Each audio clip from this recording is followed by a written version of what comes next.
verse 1. Romans chapter 12, verse 1. I see that it is your custom to stand for the reading of God's word. Romans chapter 12, verse number 1. O good King Jim today, I beseech you, therefore, brothers, by the mercy of God, that you present your bodies a living sacrifice, holy and acceptable unto God, which is your reasonable service. You may be seated. Amen. I beseech you, therefore, brethren, by the mercies of God, that you present your bodies as a living sacrifice, holy and acceptable unto God, which is your reasonable service. Yes. If you'll pray, I'll preach, and we can praise God together. Okay. I want to label the message, it just makes sense. It just makes sense. Romans chapter 12 is the beginning of the ethical portion of the book of Romans. Romans chapter 1 through 11 is designed to teach us what we believe. Chapter 1, he says something like, I am not ashamed of the gospel of Jesus Christ, because it is the power of God unto salvation to everyone who believes on his name, first to the Jew, and then to the Greek. All right. He says somewhere in chapter 3, around verse 10, he says that there is none righteous, no, not one. Jump down to verse 23, and he'll say that all have sinned, come short of the glory of God. Tell me what you believe. You get over in chapter 5, and he says, therefore, being justified by faith, we have access. We start talking about tribulation. It says we glory in tribulation because tribulation works patience. And patience is working experience, and experience is working hope. And hope does not make ashamed, because the love of God has been shed abroad in our hearts through Christ Jesus. Jump down about 2 verses, and he says, for God commended his love toward us. In that while we were yet, y'all know I'm talking about. For God commended his love toward us, in that while we were yet sinners, Christ died for us. You get over in chapter 7, he started talking about that tug of war on the inside, and when I desire to do good, evil is present on every hand. And then you get to chapter 8, and he says, there's therefore now no condemnation. I wish I had a Bible reading. No condemnation to them who walk not after the flesh but after the Spirit. And then he jumps down and says, for those who are led by the Spirit of God, they are the sons of God. Then he says, for the light afflictions that we're suffering, those who suffer, he says, is not worthy to be compared with the glory that's going to be revealed in us. Jump down to verse 28 and says, for we know that all things work together for the good of them that love the Lord, and them who are called according to his purpose. And then he jumps down all the way to the end and says, who can lay anything to the charge of God's elect? Because if God be for you, man, I wish I was I said, if God be for you, who could be against you? And then turns around and says, I am persuaded that neither nothing will be able to separate us from the love of God. Then you jump over in Romans chapter 10, and he says, well, how can they call upon him in whom they not believe? And how can they believe in him in whom they not heard? And how can they hear without a preacher? And how can he preach except to be sent? And the scripture has said, how beautiful are the field those who push it up. And then jump down around verse 17, and it says, so faith comes by hearing, and hearing by it's what we believe. If you don't believe that, if you don't believe it, you go back to Romans chapter 10, and it says, for the word is nigh thee, even in thy heart and in thy mouth, which is the word that we preach, that if you believe that God has raised Jesus from the dead and confess with your mouth, thou shalt be saved. For whosoever shall call upon the name of the Lord will be saved.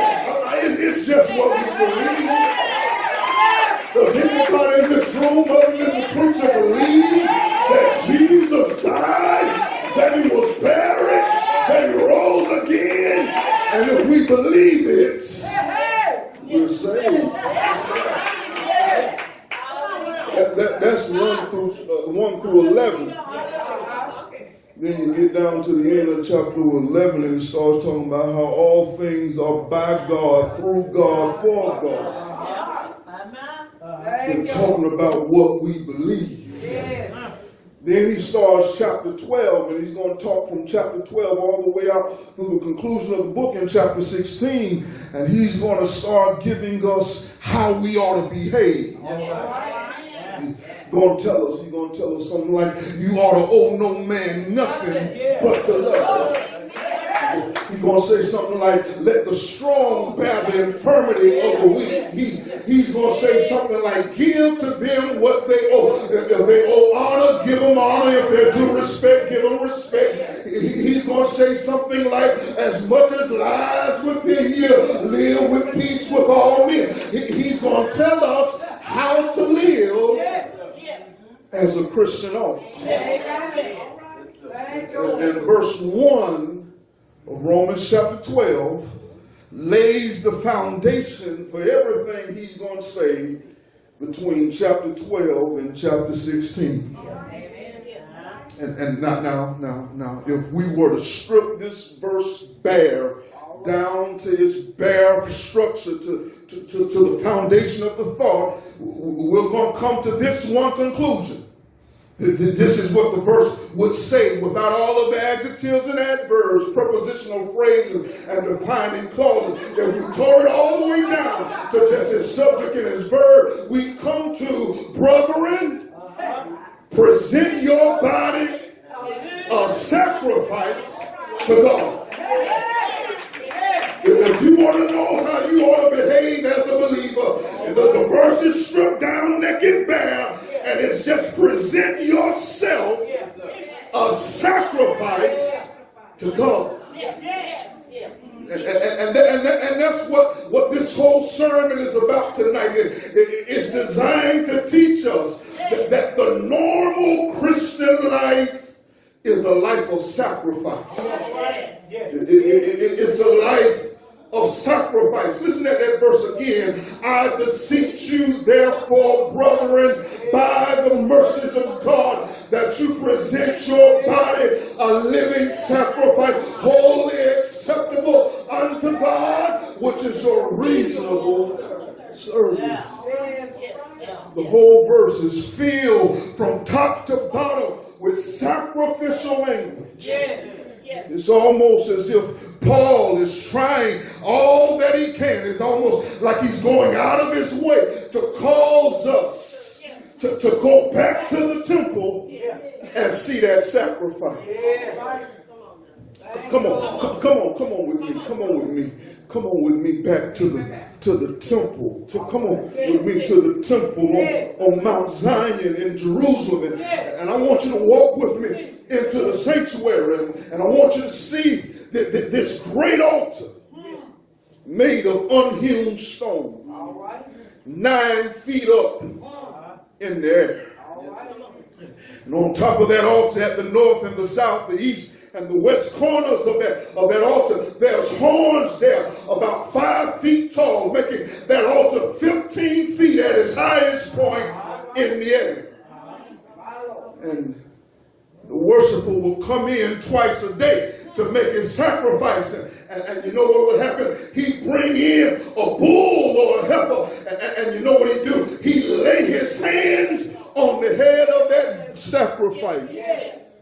And with his hands there, looking into the presence of God, that worshiper would confess his sins before God.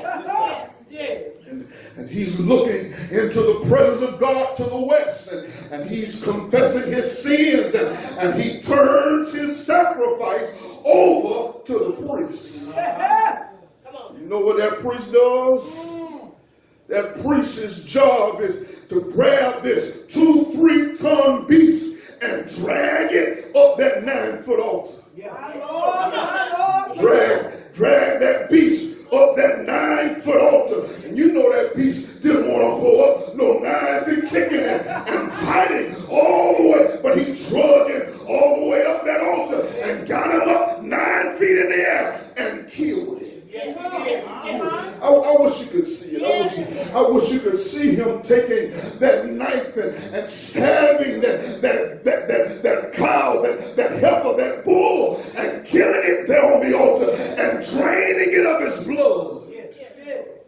I wish you could see him slaughtering that sacrifice, gutting that sacrifice, cleaning and washing and salting the meat of that sacrifice. And you know what would happen? Some 24 priests would come and grab that bull and throw it on the fire to watch that whole sacrifice burn.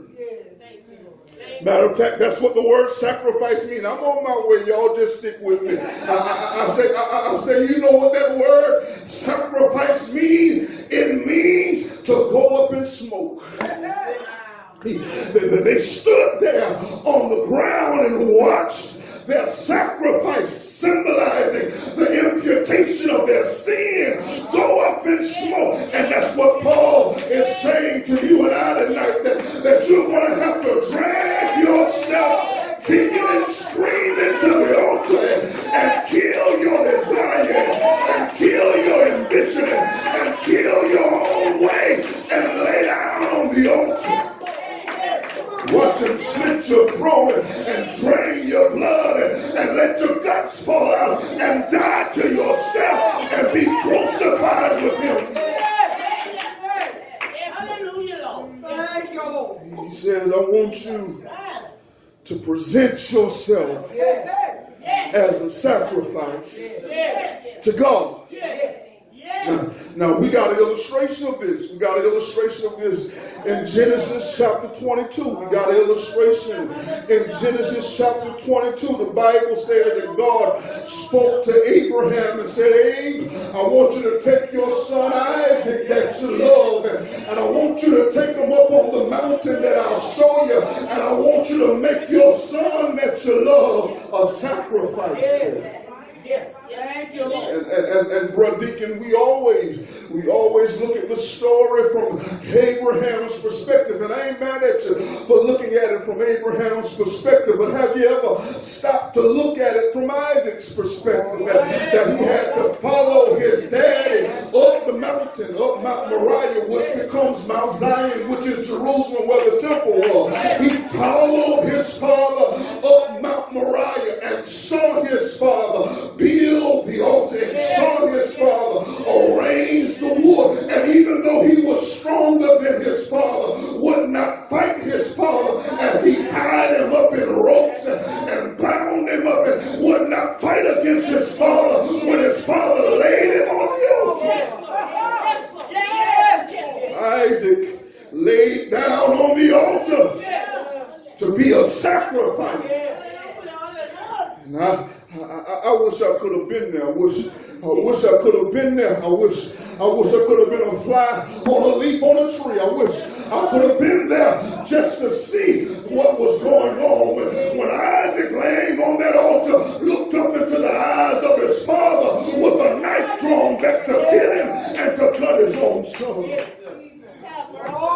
The Bible says that before Abe could stab and kill his child, that a voice spoke up out of heaven and said, don't you harm the child. Look over there in the bush. There's a ram in the thicket caught by his horns. Sacrifice the ram and spare your son.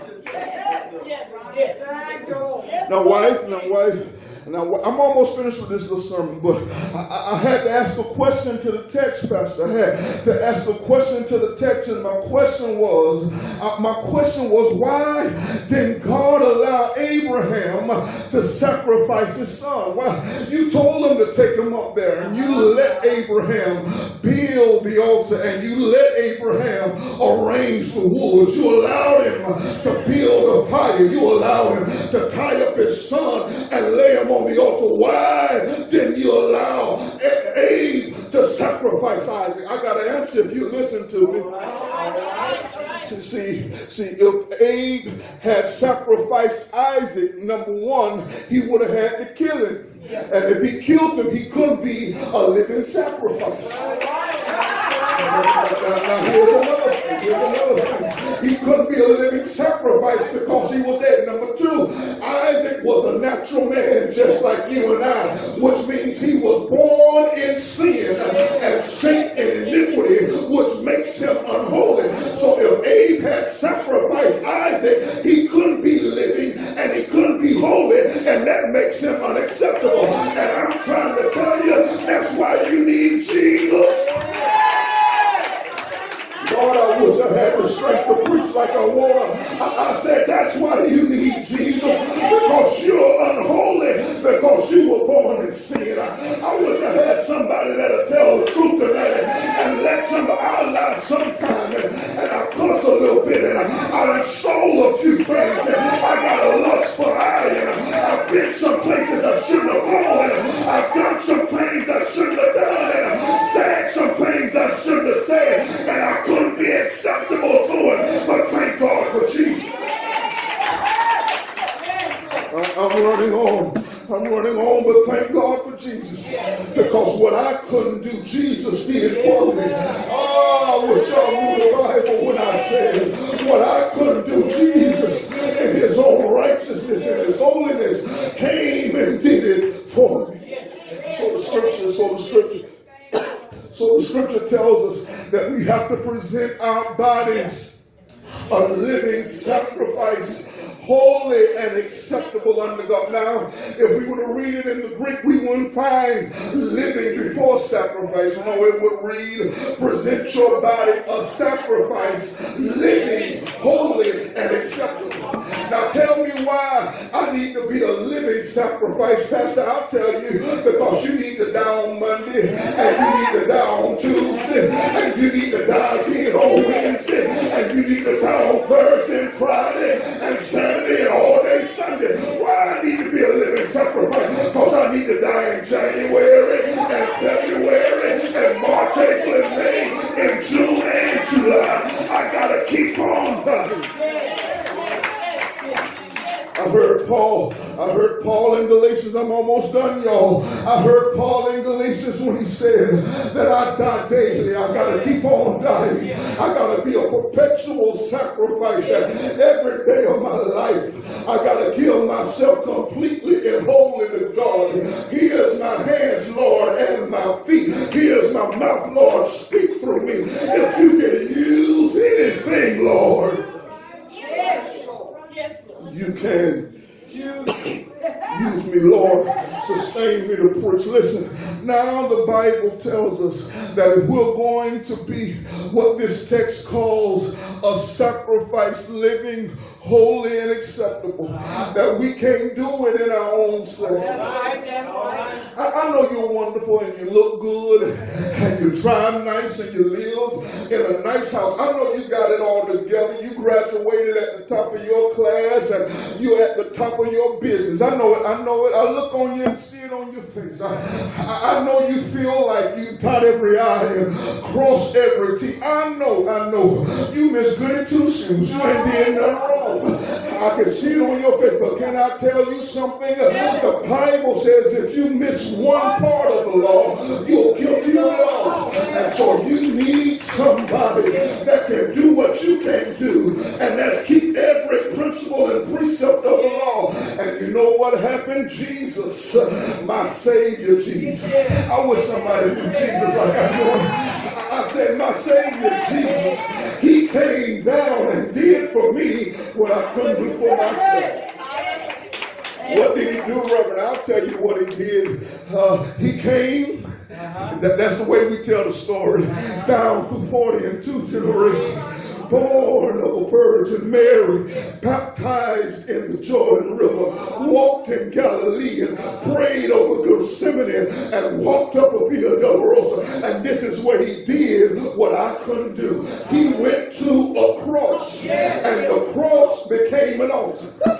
The cross became an altar, and Jesus became a sacrifice, and he became holy and acceptable unto God. And it looked like it was all over because they put him in a grave, and it looked like he wouldn't meet all the requirements because he was no longer living, he was dead. It didn't look like he was going to make it, but he stayed in that grave all night Friday, and he stayed there all day Saturday, and he stayed there all night Saturday night. But how many know what happened on Sunday?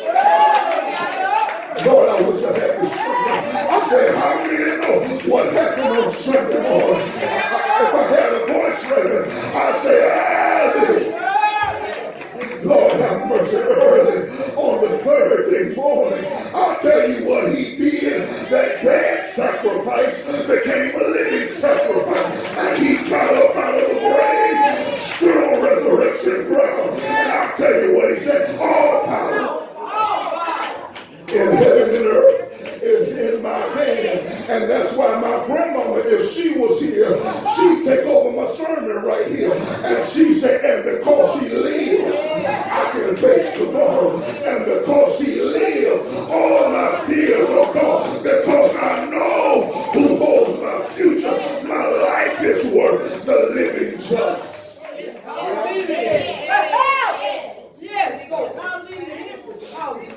Now, if I was preaching any other sermon, I'd sit down right now. If I was preaching any other sermon, I would sit down right now. But I ain't preaching any other sermon. Because that's only the point to the point. See, because he became a sacrifice, now I can become a sacrifice.